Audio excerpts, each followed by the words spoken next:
30 hunters entered the Ozark woods. Nobody returned. The creepiest case of 1888. Beacon Hollow, Missouri, November. 30 men paid a guide named Ethan Dufresne $12 each for an elk hunt. Then they vanished. 3 years later, I found a half-burned ledger in my father's cold stove. Inside, 30 names, 30 deposits, and a note in his hand that said, "Asked Marshall twice, no answer, let it rest." I walked to the general store. The owner still had the receipts, 8 shovels, 12 bottles of laudanum, 50 feet of rope. He looked at me and said, "No hunt needs 8 shovels." Then I found the journal. Water damaged. Pulled from Beacon Creek. The last entry said, "Woke in a pit, can't climb out." Dufresne's voice above. This is how their secret finally surfaced. Through ink my father tried to burn and ground that wouldn't stay quiet. When the law protects predators and the town goes silent, who pays the price to dig up 30 graves? Drop a comment with where you're watching from and your local time. These stories reach further than we know. Subscribe to keep the truth alive and honor the ones who were silenced. Molly Kern was 19 years old the morning she found the ledger, and she would spend the next year wishing she had left it in the stove where her father meant it to stay. It was November of 1891, 3 years to the month since 30 men walked into Beacon Hollow and never walked out. And the Greene County courthouse smelled like old paper and regret. Her father had been dead 2 weeks. Pneumonia, the doctor said, but Molly had watched him waste for months before that, coughing into his handkerchief and staring at nothing when he thought no one was looking. Thomas Kern had been county clerk for 26 years, and he kept everything. Receipts from 1863, tax records with margins full of calculations, letters from circuit judges folded into envelopes that still held the shapes of their original creases. Molly had promised her mother she would clear the office by Christmas so the new clerk could take over in January, and she had been working through the filing cabinets for 3 days when she noticed the wood stove in the corner had never been emptied. She knelt in front of it and pulled open the iron door. The ash was cold and gray, months old, maybe a year.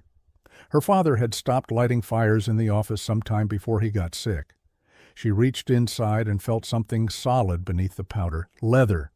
She pulled it free and ash fell from the cover like snow. The binding was half burned, the edges black and curled, but the pages inside were mostly intact. She carried it to the desk by the window where the light was better and opened it flat.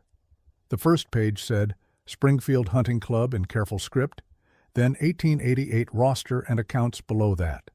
She turned the page. 30 names ran down the left side in alphabetical order.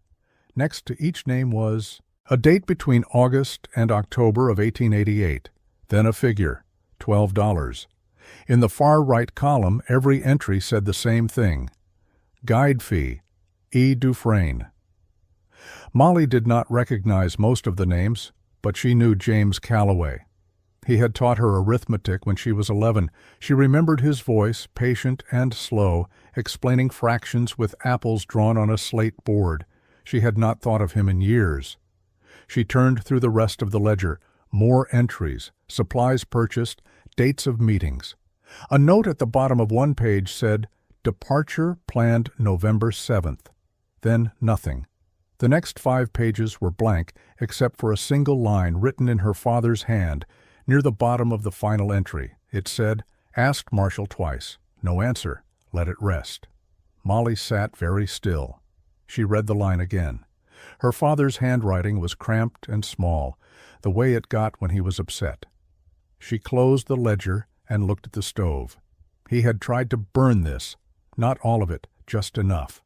Enough to make it disappear, but not enough to destroy it completely. She wondered how long he had kept it before he decided to let it go.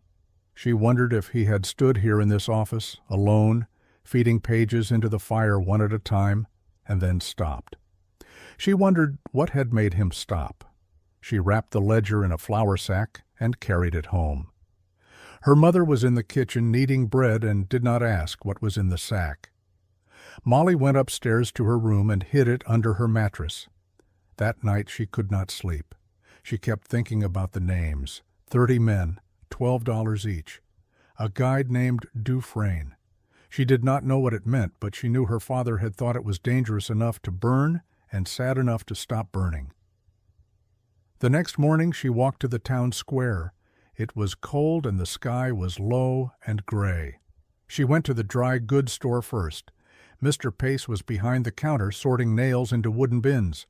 He looked up when the door opened and nodded. Molly asked if he remembered the Springfield Hunting Club. His hands stopped moving. He set the nails down slowly and wiped his palms on his apron. He said he remembered. She asked what happened to them. He looked past her toward the window and said they went into Beacon Hollow with Ethan Dufresne in November of '88 and never came out. She asked if anyone looked for them. He shook his head. He said the marshal asked around for a week or two, then let it go. He said folks figured they got lost or fell into a sinkhole or maybe just decided to keep walking west. He said it was a long time ago. Molly thanked him and left. She went to the drugstore next. The pharmacist was older, 60 at least, and he had lived in Springfield all his life. She asked the same question. He gave her the same answer, almost word for word. 30 men. Beacon Hollow, Ethan Dufresne. Never came out. She asked if he thought it was strange that 30 men could vanish and no one did. Anything. He looked at her the way you look at someone who is asking a question they should not ask. He said it was strange, yes, but Dufresne had friends and the men had no families in town, and after a while people stopped asking because there was nothing to find. He said her father had tried to push it once, back when it happened, but the marshal told him to let it rest. He said Thomas Kern was a good man who knew when to stop. Molly walked back across the square. The air smelled like smoke from a dozen chimneys. She thought about her father sitting in his office, writing that note in the ledger. Asked Marshall twice. No answer. Let it rest. She thought about him trying to burn it and then stopping. She thought about 30 names and 30 deposits and a guide who had friends. She realized that the silence was not an accident. The silence was a choice. The silence was the crime. She went home and pulled the ledger out from under her mattress. She opened it to the first page and read the names again, one by one, and decided that whatever her father could not finish, she would. Molly went back to the general store 3 days later with a notebook and a pencil. Mr. Pace was restocking shelves when she walked in. She told him she needed to see his receipt books from 1888, specifically October. He stopped what he was doing and looked at her for a long moment. Then he nodded and went into the back room. When he returned, he was carrying a leather-bound ledger thick with yellowed pages. He set it on the counter between them and opened it to October. He said she could look, but she could not take it with her. She said that was fine. She pulled up a stool and started reading. The entries were organized by date and customer name. Most of them were ordinary: flour, sugar, lamp oil, fabric. She turned pages slowly, running her finger down each column, looking for the name Dufresne. She found it on October 14th, 40 pounds salt pork, 20 pounds hardtack, 6 canvas tarps. Total cost $4.30. She copied it into her notebook. She kept reading. October 21st, 8 shovels, 2 pickaxes, 50 feet of rope, $6.75. She wrote that down, too. October 28th, 12 bottles laudanum, medicinal grade, $3 even. She stared at that last entry for a long time, 12 bottles. She looked up at Mr. Pace. He was watching her from across the store. She asked why anyone would need 12 bottles of laudanum for a hunting trip. He came over and stood beside her and looked down at the page. He said quietly that Ethan had told him it was for pain relief in case someone got injured in the woods. He said he had believed that at the time because Ethan was a guide and guides prepared for everything. Then he said that no hunt needs 8 shovels. His voice was flat when he said it, like he had been carrying the weight of that sentence for 3 years and was tired of holding it, alone. Molly asked if he had told anyone about the orders back when the men disappeared. He shook his head. He said he mentioned it to the marshal once, casual-like, and the marshal said Ethan Dufresne was a professional, and professionals bought what they needed. He said the marshal made it clear the conversation was over. Molly thanked him and closed her notebook. She walked out into the cold and stood on the wooden sidewalk for a moment, thinking. 8 shovels, 50 feet of rope, 12 bottles of laudanum. She thought about 30 men drinking coffee by a campfire. She thought about how bitter laudanum tasted and how easy it would be to hide that bitterness in strong coffee. She thought about men falling asleep and not waking up where they expected to. She borrowed her mother's horse the next morning and rode west out of town toward Beacon Hollow. The road was narrow and rutted, and it wound through bare trees that looked like bones against the sky. It took her an hour to reach the trailhead. She had never been this far out before. The woods here were old and thick, and the silence felt wrong, too heavy, like the air itself was holding its breath. She dismounted and tied the horse to a tree and walked into the hollow on foot. The trail was overgrown with brush and fallen branches. No one had used it in years. She pushed through the undergrowth, her skirt catching on thorns, until she came to a clearing about 100 yards in. In the center of the clearing was a ring of stones, blackened by old fires. She walked over to it and knelt down. The ground around the fire ring was soft, almost spongy, like it had been disturbed and never fully settled. In the middle of the ring, driven deep into the earth, was a surveyor's stake. It was weathered and split, but still upright. She pulled it free and turned it over in her hands. Carved into the wood were the initials ED, and below that the words Claim 1888. Molly stood up slowly. She looked around the clearing. The trees pressed in on all sides. The ground sloped down toward a creek she could hear but not see. She tried to imagine 30 men camped here, drinking coffee, talking about the hunt ahead. She tried to imagine them falling silent one by one as the laudanum took hold. She tried to imagine Ethan Dufresne standing where she was standing now, watching them sleep, knowing what came next. Her stomach turned. She put the stake back where she found it and walked back to the horse. That afternoon she went to the county land office. The clerk was a thin man with spectacles who did not look up when she came in. She asked to see the mineral rights claims filed in December of 1888. He sighed and pointed to a cabinet in the corner.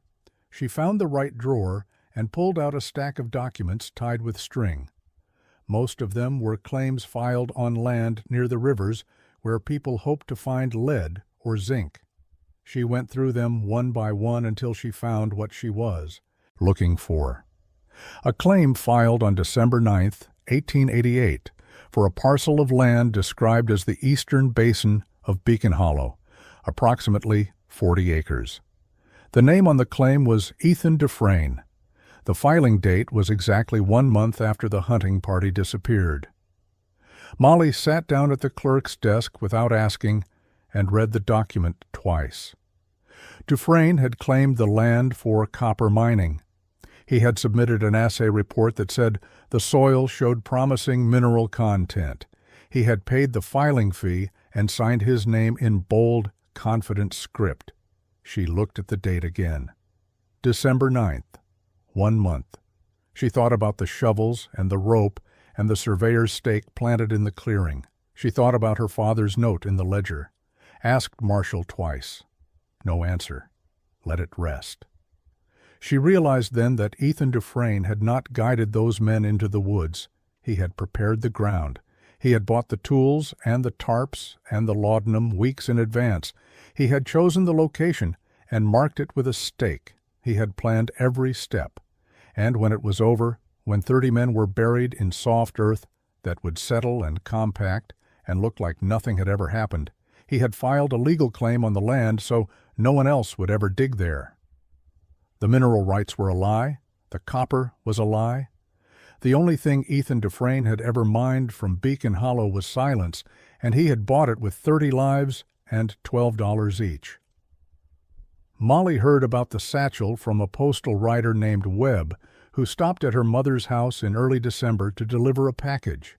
He was drinking coffee at the kitchen table when he mentioned it, casual and offhand, the way people talk about old news that no longer matters. He said a trapper had found a rotted leather bag near Beacon Creek back in the spring of 1889, maybe 4 months after the hunters went missing. The trapper brought it to the post office thinking someone might claim it, but no one ever did. Webb said it sat in the lost property box for a year before someone threw it out. Molly set down her cup. She asked what was inside. Webb shrugged. He said there was a journal, water-damaged and barely readable, and a pocket watch with an engraving. He said the postmaster had looked at it once and then put it away because it made him uncomfortable. Molly asked if he remembered the engraving. Webb thought for a moment. He said it was initials, J.C. or J.K., something like that. Then he finished his coffee and left. Molly went to the post office the next morning. The postmaster was sorting mail when she walked in. She asked about the satchel. He stopped sorting and looked at her. He said he did not have it anymore. She asked where it went. He said he gave it to the marshal 3 years ago when it became clear no one was coming to claim it. He said the marshal told him to forget about it. Molly thanked him and walked straight to the marshal's office. Marshal Harlan. Voss was sitting behind his desk reading a newspaper when she came in. He looked up and smiled the way men smile when they are being polite, but not welcoming. She asked about the satchel from Beacon Creek. The smile faded. He folded the newspaper slowly and set it aside. He asked why she was asking. She told him she was going through her father's records and had found references to the Springfield Hunting Club. She said she wanted to know what happened to them. Voss leaned back in his chair. He said what happened was they went into the woods and did not come back, and that was the end of it. She asked if he still had the satchel. He said he did not. She asked what was in it. He stared at her for a long moment. Then he said there was a journal that was too damaged to read, and a watch that did not prove anything. He said he had looked into it at the time and found nothing worth pursuing. He said her father had understood that. He said she should understand it too. Molly did not move. She asked where the satchel was now. Voss stood up. He was a large man, and he used his size deliberately. He said the satchel was gone, thrown out or burned, he could not remember which. He said she was wasting her time and his. He said grief made people see conspiracies where there were none, and that she should go home and let the past stay buried. She looked at him and realized he was lying. She did not know which part was the lie, but she knew the whole shape of his answer was wrong. She thanked him and left. She thought about the satchel all week, a journal, a pocket watch. Initials J.C. She went back to the ledger and found the name James Calloway. He had been a school teacher, 37 years old, paid his $12 on September 20th. She remembered his voice. She remembered the way he drew apples on a slate board. She went to the school and asked if anyone knew where his family had lived. The headmaster said Calloway had no family in Springfield, that he had come from St. Louis 5 years earlier and lived alone in a rented room above the tailor shop. He said after Calloway disappeared, the landlord sold his belongings to cover unpaid rent. Molly asked if anything had been saved. The headmaster said he did not know. She went to the tailor. He was an old man who did not remember much, but he remembered Calloway. He said the teacher had kept to himself mostly, read a lot, took long walks. He said after a few months passed and Calloway did not return, he boxed up the man's things and stored them in the attic. He said no one ever came asking for them. Molly asked if the boxes were still there. The tailor nodded. He took her upstairs and pulled down a wooden crate covered in dust. Inside were clothes, books, a shaving kit, and at the bottom, wrapped in oilcloth, a leather-bound journal. It was water-stained and warped, the pages stuck together in places. Molly asked if she could borrow it. The tailor said she could keep it. He said he should have thrown it out years ago. She took the journal home and spent 2 hours carefully separating the pages. Most of them were ruined. The ink bled into blue-gray ghosts of words. But the final entries were legible. She read them by lamplight with her hands shaking. November 9th, 1888. Dufresne says the elk run thick past the ridge. We camp tonight, November 10th. He offered us coffee. Tasted bitter. Men are sluggish. Cannot keep my eyes open. November 11th. Woke in a pit. Cannot climb out. Dufresne's voice above. Ground is soft here. You will settle fast. The sentence ended halfway through. The rest of the page was blank. Molly read it 3 times. Then she closed the journal and sat in the dark. She thought about James Calloway waking up in a hole in the ground, unable to move, unable to climb, listening to Ethan Dufresne's voice from above. She thought about 29 other men waking up the same way, or maybe not waking up at all. She thought about how long it took. She thought about the shovels. The next morning she took the journal to the town doctor. His name was Brennan, and he had been practicing for 30 years. She showed him the entry about the bitter coffee and the sluggishness. She asked if laudanum could do that. He read the passage carefully. He said laudanum in sufficient quantity could render a grown man unconscious in minutes, especially if mixed with something hot that would speed absorption. He said 12 bottles would be enough to dose 30 men with room to spare. He asked where she got the journal. She told him.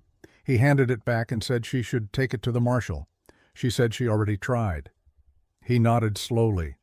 He said he was sorry. He said sometimes the law was not interested in justice, only in order, and that the two were not the same thing. Molly left his office and walked home. She had the ledger, the receipts, the land claim, and now the journal. She had everything except the bodies, and without the bodies she had nothing the law would touch. She thought about her father's note, asked Marshall twice, no answer. Let it rest. She understood now why he had tried to burn the ledger. He had known what she was learning, that the truth without power was just ink on paper, that 30 men could die and be forgotten if the right people decided forgetting was easier than remembering. Molly walked into Marshal Voss's office on December 18, 1891, carrying everything she had found, the ledger with 30 names and her father's note, the copied receipts from the general store, the land claim filed 1 month after the disappearance, the journal with James Calloway's final words. She laid them on the marshal's desk one by one, not speaking, just letting the evidence accumulate in front of him like stones. Voss watched her with his arms crossed. When she finished, she stepped back and waited. He picked up the ledger first and flipped through it slowly. Then he set it down and looked at the receipts. He spent a long time on the journal, reading the final entries twice. When he was done, he leaned back in his chair and rubbed his face with both hands. He was quiet for a full minute. Then he said, "There were no bodies." Molly said the journal proved what happened. He said the journal proved a man wrote some words in a book, nothing more. She said the receipts showed premeditation. He said the receipts showed a man bought supplies. She said the land claim showed motive. He said the land claim showed a man filed paperwork. He said without bodies, without witnesses, without anything but her suspicions and some old documents, there was no case. He said Ethan Dufresne had friends in the State House, people who would make trouble if accusations were thrown around carelessly. He said her father had understood this. He said she needed to understand it too. Molly asked if he had understood it in 1888 when the men first disappeared. Voss's face darkened. He said he had done his job. He said he asked questions and found no answers, and eventually moved on because that was what lawmen did when trails went cold. She asked why he never searched Beacon Hollow. He said he had no reason to search there. She asked why he never questioned Dufresne about the shovels and the laudanum. He said supplies were not crimes. She asked why her father had burned the ledger. Voss stood up. He said her father was a smart man who knew when to let things rest and that she should follow his example. He said he was sorry for her loss, but that grief was not an investigation. He said she should go home. He picked up the documents and held them out to her. She took them and left, without another word. She went to the offices of the Springfield Republican the next day. The editor was a man named Howell who wore ink-stained shirt sleeves and smelled like tobacco. She told him the whole story. She showed him the evidence. She said she wanted him to print it. He listened and looked at the documents and then shook his head. He said accusations without remains were libel, not news. She said the journal was proof. He said the journal was hearsay from a dead man. She said the receipts and the land claim established a pattern. He said patterns were not proof. He said if she could bring him bodies or a confession or something a court would recognize, he would print every word. He said until then he could not risk a lawsuit. He said Ethan Dufresne had money and lawyers, and she had paper. He said he was sorry. She folded the documents back into her satchel and walked out into the cold. Winter came down hard that year. Snow fell in thick, silent curtains and covered the roads and the fields and the woods. Molly watched it from her window and felt it covering Beacon Hollow too, covering the clearing and the fire ring and the soft ground where 30 men lay buried. She thought about how easy it was for the world to bury things. Snow, time, silence. She had tried the law, and the law had turned her away. She had tried the press, and the press had turned her away. She had done what her father could not do, and it had not been enough. She rode out to Beacon Hollow one last time in January of 1892. The trail was impassable with snow, so she tied the horse at the road and walked in on foot. It took her nearly an hour to reach the clearing. Everything was white and still. The fire ring was buried. The trees were bare and black against the sky. She stood there for a long time, thinking about James Calloway and the 29 other men whose names she had memorized. She thought about Ethan Dufresne, alive and untouched, living on land he had bought with murder. She thought about her father, who had tried and failed and died with the failure unfinished. She walked deeper into the hollow, past the clearing, following the slope down toward the creek. The ground was uneven under the snow, rising and falling in soft mounds. She stopped and looked around. The mounds were everywhere, spread across the basin in no particular pattern. She knelt and brushed the snow away from one of them. The earth beneath was dark and loose, different from the rocky soil everywhere else in the Ozarks. She stood up slowly. This was it. This was where they were. Not in a single grave, but scattered, buried shallow in ground that Dufresne had spent weeks preparing. She thought about the shovels. She thought about the tarps. She thought about one man, alone, working by lamplight, digging 30 holes before the hunting party ever arrived. She walked back to the road and rode home. That night she took the ledger and the journal and all the receipts and the land claim and put them in her father's old trunk in the attic. She locked it and put the key in a drawer. She did not know what else to do. The evidence was real, but the world did not care. Justice required more than truth. It required power, and she had none.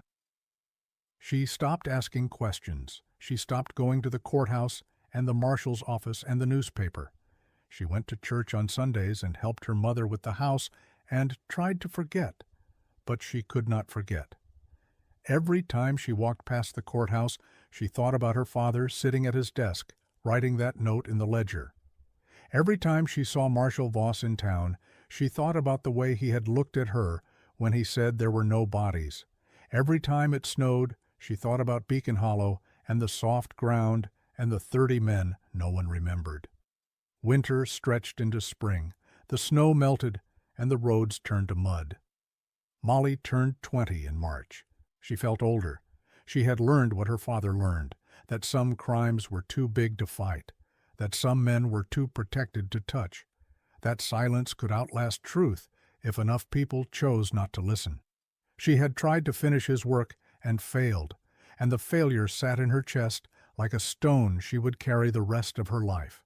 The surveyor arrived in Springfield on a Tuesday morning in late April of 1892. His name was Charles Reed, and he worked for a mining investment firm out of St. Louis. He checked into the hotel with a trunk full of equipment and a letter of commission that authorized him to assess the mineral value of Ethan Dufresne's claim in Beacon Hollow. The firm was considering purchasing the rights, and Reed's job was to determine whether the copper deposits Dufresne claimed were real. He was 29 years old and had been surveying mines for 6 years. He did not know anything about Springfield or its history. He did not know about 30 missing hunters or a county clerk who tried to burn a ledger or a girl who had spent 4 months chasing ghosts through receipts and land records. He knew only that he had a job to do, and he was good at his job. He rode out to Beacon Hollow on Wednesday with his instruments and his maps. Dufresne met him at the trailhead. They shook hands, and Dufresne led him into the hollow, talking the whole way about soil composition and mineral indicators, and how promising the site looked. Reed listened politely and made notes. When they reached the clearing, Dufresne showed him where he thought the richest deposits would be. Reed unpacked his equipment and spent the afternoon taking measurements and marking locations for test shafts. Everything looked plausible on the surface. The soil had the right color. The rock formations were consistent with copper-bearing geology. But Reed had learned not to trust surfaces. He told Dufresne he would need to sink a few test shafts to confirm what was below. Dufresne agreed and left him to his work. Reed returned Thursday morning with a crew of 2 men and a wagon full of digging tools. They started in the clearing where Dufresne had indicated, sinking a shaft 4 feet square and 8 feet deep. The ground was soft, easier to dig than Reed expected. They hit bedrock at 7 feet and found nothing. No copper, no mineral traces, just dirt and stone. Reed made a note and moved to a second location 50 yards south. Same result. Soft ground, easy digging, no minerals. He was starting to suspect Dufresne's assay report was optimistic at best, fraudulent at worst.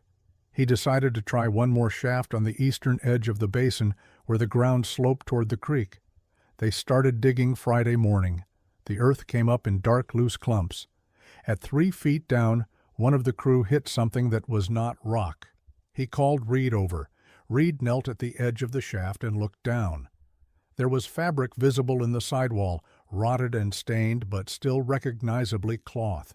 He reached down and brushed the soil away carefully. The fabric was attached to something.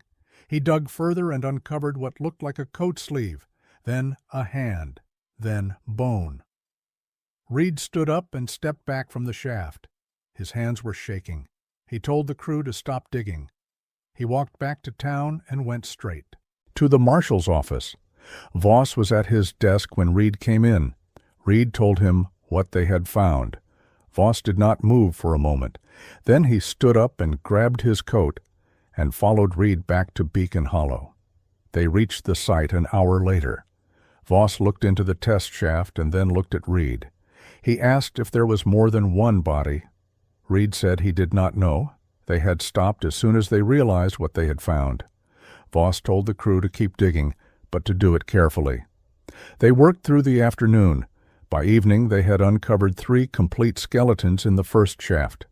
Voss ordered them to dig a second shaft 20 feet away. They found 4 more bodies. A third shaft revealed 5. The ground was full of them, buried shallow and scattered across the basin exactly the way Molly had imagined when she stood there in the snow 4 months earlier. Voss sent a rider to fetch the county coroner. The coroner arrived Saturday morning and spent 2 days examining the remains. He counted 17 skeletons before part of the basin collapsed into a sinkhole and sealed the rest. He said the bodies had been in the ground approximately 4 years. He said there was evidence of trauma on some of the skulls, but the soil conditions made it difficult to determine cause of death. He said it was the largest mass grave he had ever seen. Molly heard about the discovery on Sunday. A neighbor told her mother, and her mother told her. Molly did not say anything. She went upstairs to the attic and unlocked her father's trunk. She took out the ledger and the journal and the receipts and the land claim. She wrapped them in oilcloth and carried them to the marshal's office. Voss was there with the coroner and 2 deputies. She walked in and set the bundle on his desk. She said she had brought him his bodies. She said now maybe he would look at the evidence. Voss opened the bundle and stared at the documents. He had seen them before 4 months earlier, and he had sent her away. Now he read them again, slowly, and his face went gray. The Springfield Republican ran the story on the front page Tuesday morning. 30 hunters missing since 1888. 17 bodies recovered from land owned by their guide. Evidence of premeditation. Receipts for shovels and laudanum. A journal describing drugged coffee and a pit. A land claim filed 1 month after the disappearance. The article named Ethan Dufresne and printed his address. It included a statement from Marshal Voss saying an arrest warrant had been issued. It included excerpts from James Calloway's journal. It included a list of all 30 names from the Springfield Hunting Club roster. Dufresne was arrested Tuesday afternoon. They found him at his cabin packing a bag. He did not resist. They took him to the county jail and locked him in a cell on the 2nd floor. He did not speak except to say he wanted a lawyer. The trial was scheduled for June. He never made it to trial. On Thursday morning, the night guard found him hanging from a bedsheet tied to the cell bars. The coroner ruled it suicide. The town did not believe it. There were rumors that someone had come in the night, that Dufresne had been helped along, that men with something to hide had decided a dead guide was safer than a talking one. No investigation was opened. Voss wrote it up as suicide and closed the case. The bodies were buried in a mass grave at Riverview Cemetery in May of 1892. The town paid for a stone marker that listed all 30 names and said, "Justice delayed, not denied." Molly attended the burial with her mother. She stood at the back of the crowd and watched them lower the coffins into the ground. She thought about her father and the ledger he tried to burn and the note he wrote when he gave up. She thought about the 4 months she had spent chasing the truth through receipts and land records and journals, believing it would matter, believing someone would listen. She had been wrong. No one had listened. Not the marshal, not the newspaper, not the law. The truth had stayed buried until the land itself gave it back. After the service, she walked to the courthouse. She went to her father's old office, now occupied by the new clerk. She asked if she could donate something to the county archive. The clerk said yes. She gave him the ledger, the journal, the receipts, and the land claim, all labeled and documented. She said they were evidence from the Beacon Hollow case. She said they needed to be preserved. The clerk thanked her and filed them away. Molly walked out into the spring sunlight and went home. The story would outlive the silence now. That was all her father had ever wanted. That was all she had wanted too.